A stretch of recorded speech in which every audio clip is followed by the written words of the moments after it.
It's been called the best piece of the offseason. Our 3-star review rolls on tonight after a 2-week hiatus. We had a great interview with Alan True. And then last week, I was not around and we took a sneak peek into the 2023 class. But this will be one of our last shows, kind of rounding out the 2022 class, looking at 3-star receivers that David and Matt and I really like. So we are back in full swing and excited to get going. This is The Official.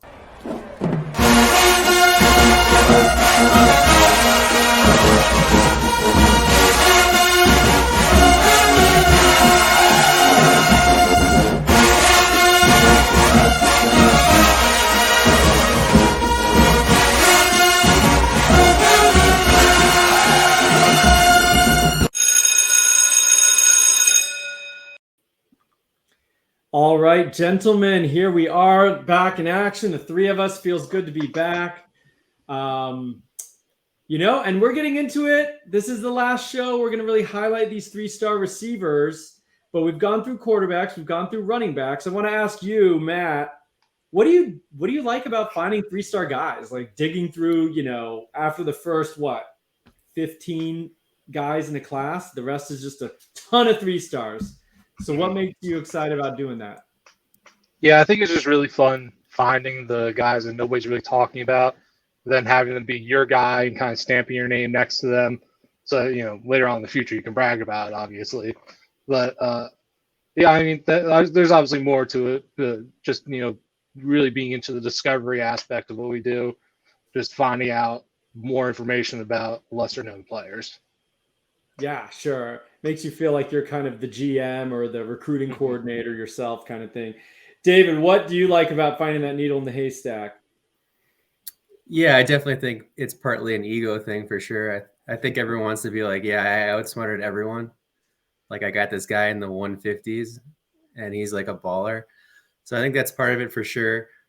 But like if you look at historical rankings, there's always somebody down. Like there's tons of guys down there. Like you just have to look at history and we know they're there. We just got to uncover them. Yeah, that's kind of what I was going to say is that it feels like, why don't just pay attention to the 4 and the 5-star guys? Well, we know because of history, like you said. I mean, these guys are all over the place. I mean, they're it's not an impossible task. So it's kind of like, how good am I?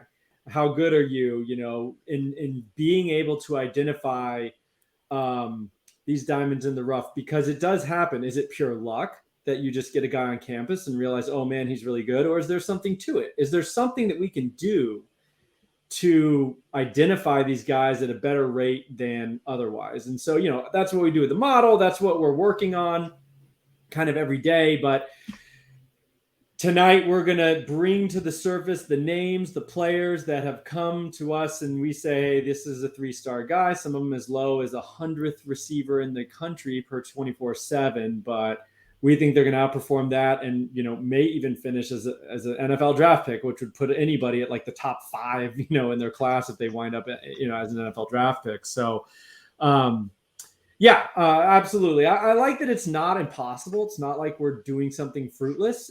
We know they're out there and it's just, how do we identify it? And it's a learning experience too. What should we be looking for? What can we ignore? Things like that. So, without further ado, we have 3 each we're going to give y'all. So that'll be 9, and then maybe throw out a couple extra names at the end. We usually like to go around 10 names for you to circle on your C2C draft boards, on your fantasy draft boards, or if you're just a fan of recruiting and you want to know who to look out for in spring games and early in the season. These are the names we really like. So a little bit of a different flow. I've created some different graphics. We're going to go popcorn here, and I'm going to ask you to give me a name. We're going to put them on the screen and then talk to us about that player. So we will go with Matt. Who do you want to talk about first? Of your 3 stars you want to highlight? Yeah, I'll go with Chris Bell, the easy one. I know it's your favorite. So Chris Bell, he has been my sleeper wide receiver for a while now. He's, last I checked, ranked 113th by 24/7. He's 6'2", 215, 220 pounds. really good athlete, over 21 miles per hour. But even on the stuff that we can't objectively measure yet, he's still very very good laterally. He's a very fluid mover. He jumps really high, and that's stuff we're still working on tracking still. But he hits all those for me just off the tape. He's really good after the catch. Great jump balls. I mean, he probably has near a 40-inch vert already at 215 or 20 pounds. So that his athleticism is the really appealing part of it. Production-wise, he didn't do that great, but he played really well against his best competition this season, which was Colin Hills. 5 catches, 111 yards, and 2 touchdowns. And Scott Satterfield was already hyping him up in December when he committed, saying that he was going to be a monster, which I agree with. Yeah, last I saw, did you say he was 220? Because that's what I saw. Yeah, On 3 has him at 220 and 24/7 has him at 210. I mean, at 21 miles an hour, that is shockingly impressive. If there was a running back, we'd be all over it, like Nick Singleton or whatever. So certainly an exciting freak. You've shown me some of his clips. Absolutely has some highlight-worthy plays. So worth getting excited about. I agree with you. And, that Louisville offense, Malik Cunningham, of course, I guess he's only 1 more year, but then they got another guy already, I think, committed. So should be pretty fun for the next few years up in Louisville. David, give me one of your 3, and we'll just pop them in. Let's go with Curtis Deville. So Curtis Deville, he's from Iowa High in Iowa, Louisiana. He is very athletic, very productive. As you can see, he did pretty well receiving wise, and they use him as a running back quite a bit too. And you can see that contact balance, which I like. I like how he's going to translate after the catch in college. And he also contributed on special teams, which is good too. So he's one of the fastest players in this class. I have him hitting 21.9 miles per hour, and it's not just like one play. I saw a handful of plays where he's going over 21 miles per hour. So he's a high-level athlete from a very small school, and that's probably the main reason why. I mean, it's the competition level, I think, is the reason why he was overlooked. But he also has high-level body control too, which I like. And Purdue's a pretty good spot as far as high volume passing offense. So I like he might take a little while to develop as a route runner, but I like his future. Yeah, I mean, Purdue, I just did a little spring game talk the other day, and prepping for that, I was kind of looking to see what we could expect out of the offense as a whole. And you're right. I mean, they were one of the top 5 in pass offenses in volume. So, I mean, the targets are going to be there. They have a history of using guys early in their career. Obviously, David Bell and Rondale Moore both went off as true freshmen. So, Jeff Brom's not shy about, hey, if you're the best guy out there, then go have at it. So you love the dynamism. You love using him in tons of different ways. I agree. He's really fun. And you've been on him from the jump. I mean, I remember back in December, November, you're like, Curtis Deville, folks. All right, so I will take my turn here. I'm going to go Dillon Bell. Now, Dillon Bell is headed to UGA, so in that way, he's not really a sleeper, but he is listed as a 3-star. Again, I think a common theme here is guys who played at small schools. He played for the Kincaid School in Texas. I think it's a very small private school, but he's absolutely a tank. He's over 200 pounds. I think 6'1" or 2, listed at 205, looks every bit of it. I mean, he's thick as pack. And then very much like Curtis Deville here, 101 rush attempts, 655 rushing yards, 46 receptions, 663 receiving yards, 243 return yards, and 24 total touchdowns his senior year. So again, the theme here is guys who are used all over the field, multiple skill sets, multiple abilities to, gain yards, be used in an offense. And I think when you're a lower ranked guy, but you've done all the things for your high school team, it's really interesting. We know because of some of the work Matt's done that like punt returns is a positive correlator in and of itself. Now, we haven't looked at rushing attempts, but I like the ability to run the ball. It shows yak ability, like you said, contact balance. So that's what I'm looking for with these lower ranked guys pretty often is multiple ways to get on the field. Who knows? Maybe have a package for him taking a jet sweep or something like that. You just never know when you're betting these diamonds in the rough, these needles in the haystack. I think it only helps you when you can be used in so many ways. So, Matt, you're up. I'll go Sam Mbake. Oh, yeah. So, Sam Mbake, I used to be much higher on him, but I've calmed down a little bit.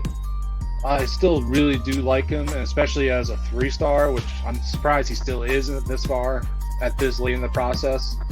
But he's really physical wide receiver, really good after the catch, probably the most physical receiver in this class. He did not do very well with his production. He was teammates with Dillon Morissette, which is a bit of a handicap, but Morissette was also out for a good part of the year, and Mbake didn't even really step up at that time. So that was a bit disappointing.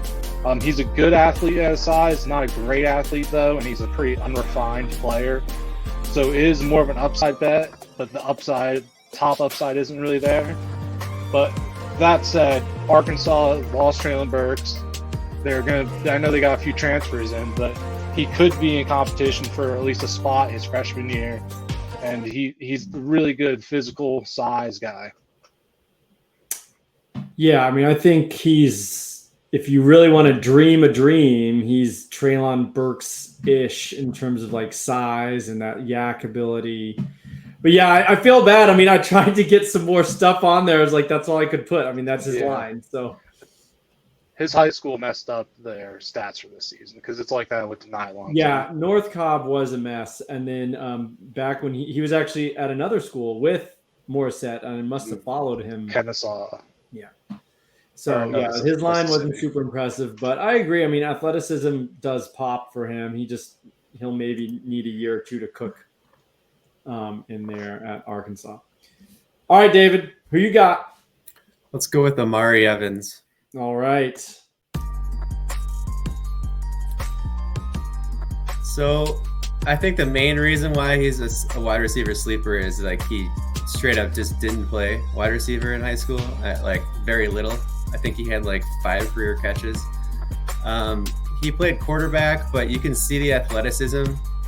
Like it really jumps out. So I have him hitting 21.9 miles per hour. He's really an explosive, fluid mover. He'll take some seasoning for sure, but I think there's upside here. So Penn State already has him listed at 6 foot 179. So he's added 9 pounds since his 24/7 listing, which I like. He's an elite long jumper. I have him at 24 feet 2 inches, which was 36 in the nation last year. And just for reference, we're talking about guys like Percy Harvin was 24 feet 4 inches, Jamar Chase 24.2, Julio Jones 24.2, Devin Hester 24.1. Julio and Chase were bigger, so it's a little more impressive in their regards. But still, we're talking about a high level explosive athlete who it's a play on athleticism basically, and you hope that it can transfer. I mean, he is a playmaker. He is pretty physical. He does break tackles, even though he was pretty small in high school. I think he will add a little bit more weight. Maybe he gets to 190. That's kind of what I'm hoping for, and just develop. I think Penn State's pretty good at developing in general. So he could be a freak, and I like his upside, even though he's really really lowly rated. Well, like you said, I mean, he doesn't even have wide receiver tape, hardly at all. There was another guy, I don't know what it is with the Big Ten. I think a guy who ended up going to Ohio State who was very similar, didn't hardly play any wide receiver whatsoever. Caleb Webb. Yeah. I couldn't. I mean, I haven't. Or no, not Caleb Brad. Webb. Caleb Brown. I'm sorry. Yeah. Webb's a different guy. Yeah, sorry. Another one of the officials' favorites, actually, the web. I will just mention, I think he might have decent ball skills. Like the spring report is that he's doing punt returns and kick returns. So that's at least promising, like getting it on special teams. And I do have a little quote here from Keandre Lambert-Smith. He just said, he's that fast as advertised. Once he gets fully polished and becomes that he can be, the ceiling is pretty high. And that's pretty much how I see him. I think there's a pretty good ceiling here. Love to see that. That's some good insider info there. And yeah, if he's already, I mean, maybe not going to be the starting punt returner, but if he's already, like you said, yeah, probably not. Getting on the field, they're putting him there. They want to see what he can do there. I think that's a great sign. I mean, honestly, anything that you're doing as a true freshman that's more than just watching is good. I mean, if you can get on the field at all, it's a positive thing. And I think you can tell this early in their career. If they're getting on the field and the coaches want to see what this guy can do, that's good. All right. I'm going to go with, I think I'm going to save my other guy for the end. So I'm going to go Marquarius White. This is a dude who is pretty small. I think listed at about 5'10", and I think 160 might be generous. I've seen 155. He's currently on the Tennessee site as 160, so he is kind of that Tutu Atwell mold. But I think he's that fast. I think the only reason he's a 3-star is because of that size. He's clocked at 21.4. which, is on the high end. We don't even see guys hardly in the 22s. If you're cracking 21 at almost any size, I mean, that's pretty darn good. But he also shows a lot of just very fast twitch on top of that. So ability to start, stop, juke, make moves in the open field. He's not only a deep threat. I think he can be a guy in space and really create. 56, 12, 51, 16 as a senior. That's pretty impressive right there. And then 159 kick return yards. So used a little bit on special teams. Again, we love to see that special teams usage. And if anything, this is a C2C podcast, basically, C2C show. And if anything on the college side, in that Tennessee offense, with that kind of speed, I think you could be looking at a very high upside college player, a la Tutu Atwell. Then he did get drafted in the second round. I don't know what Tutu's going to do in the NFL, but that draft capital could be there. Day 2 type pick, even with that size, if he turns out to be very good as a receiver, and he kind of looks like that, on his tape. He's a very exciting guy. I think he should give you some college production, if nothing else.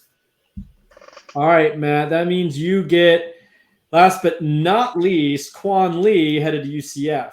Ready to talk about him? Yes, sir. Let's go. All right, so Quan Lee is a really well-rounded wide receiver.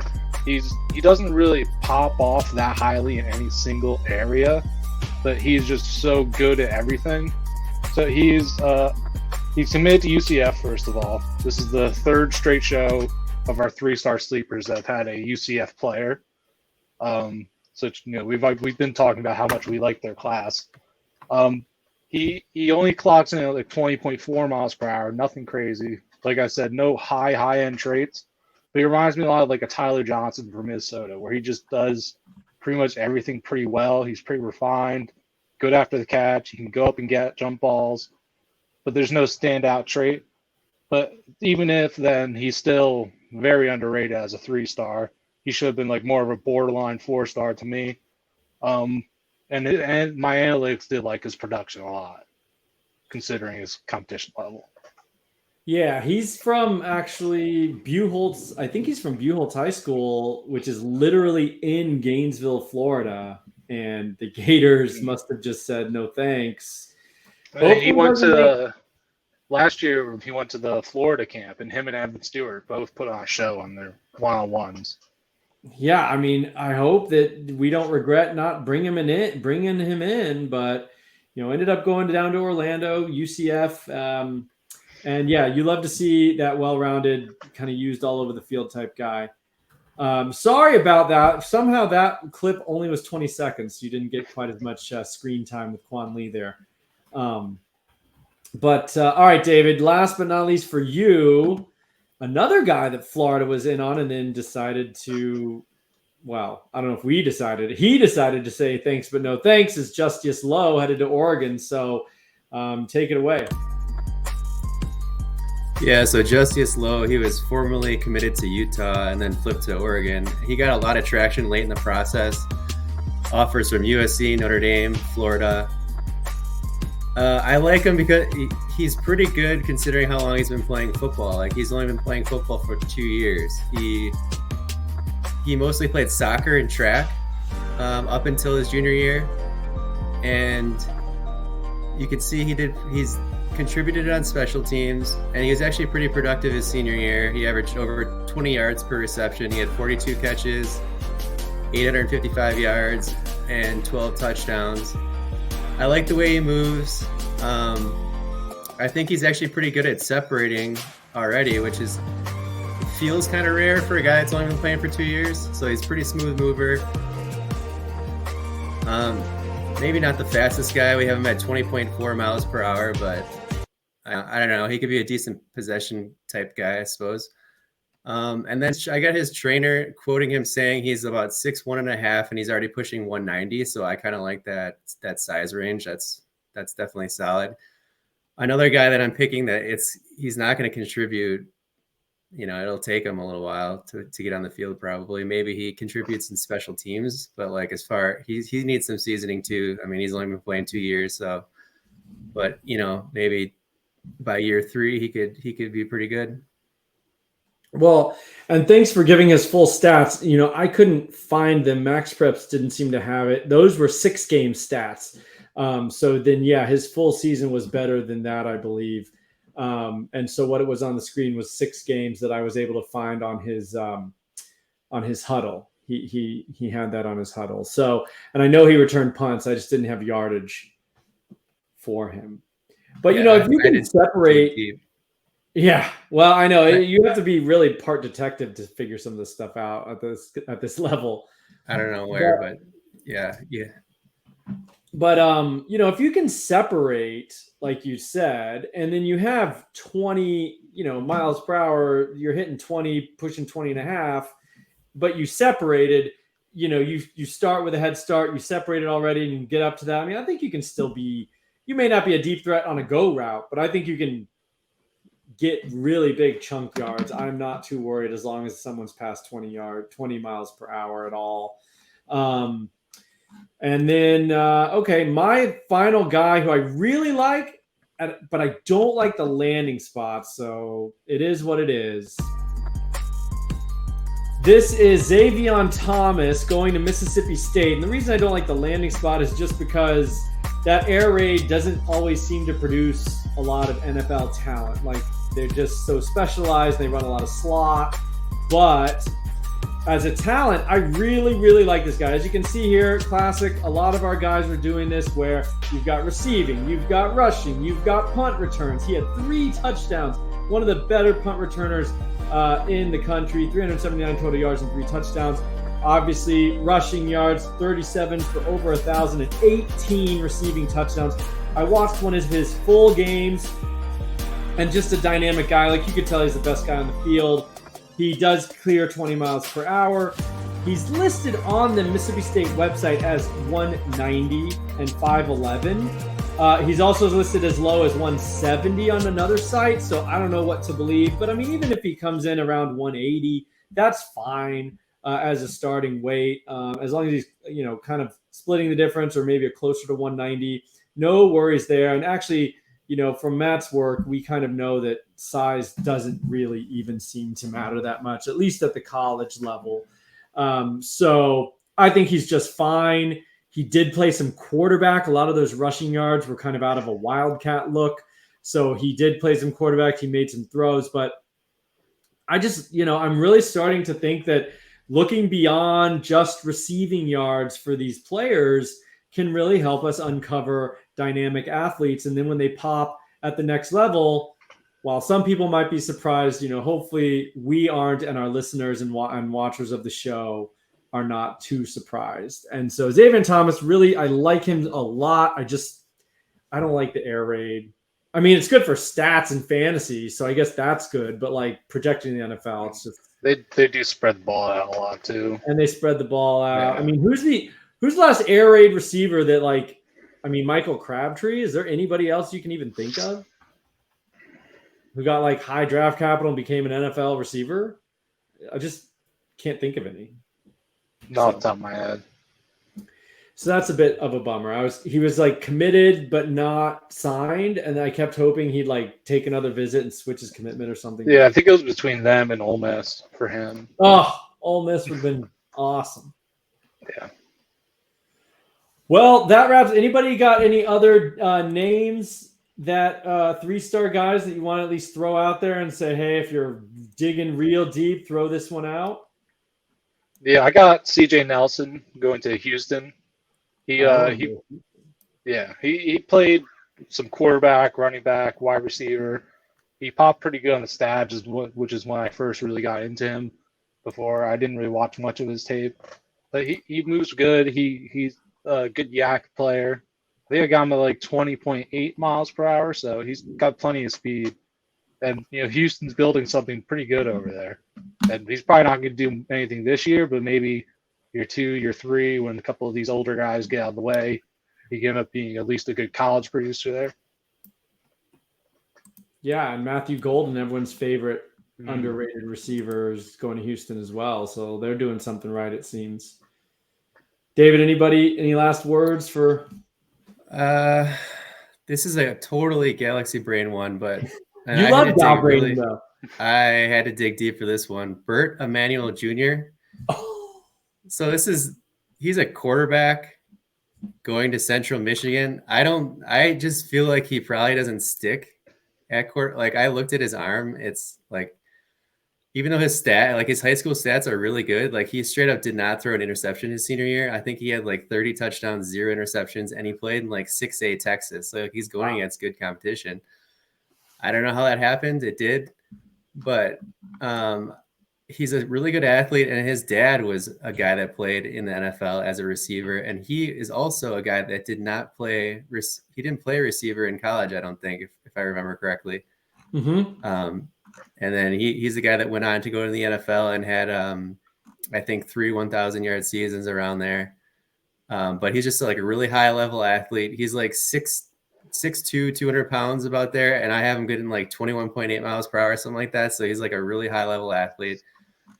Listen, he's in the G5, and he's probably going to start out developing as a quarterback. But I'm just saying, like, this is just way down the line. Maybe he switches over to receiver and does something there. Basically, I just want to get on record throwing his name out there. If something happens, like that's about it. That's all. Hey, that's what these deep dives are for, man. You got to claim that clout. But honestly, for our viewers, what if he stays at quarterback and he's that dynamic of an athlete playing Maction? He could.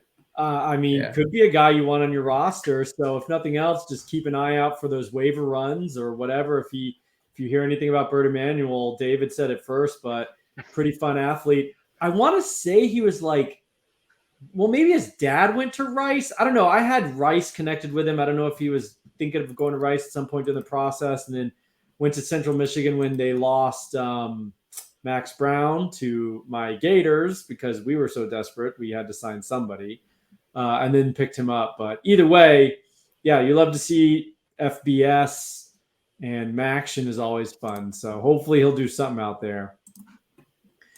And then my last guy is a little it's unsexy, but I thought Landon Sampson heading to South Carolina.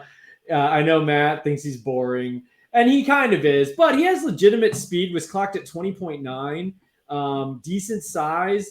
And, I thought he ran good routes. He was Quinn Ewers' number 1 target when I guess he was they were both junior, 2020 season, whatever age they were in high school. But, caught 1,200 passing yards. And I just thought he looked like a good receiver. So the ceiling might not be that high, but I think he's just a good quality receiver. And if South Carolina can get another quarterback in line after Rattler leaves, I think they have some tools at South Carolina that they may not be the offensive wasteland that they have been over the few years. So I think he'll be one of the better receivers in the room. So I think he's kind of an interesting. I just think he's a quality guy.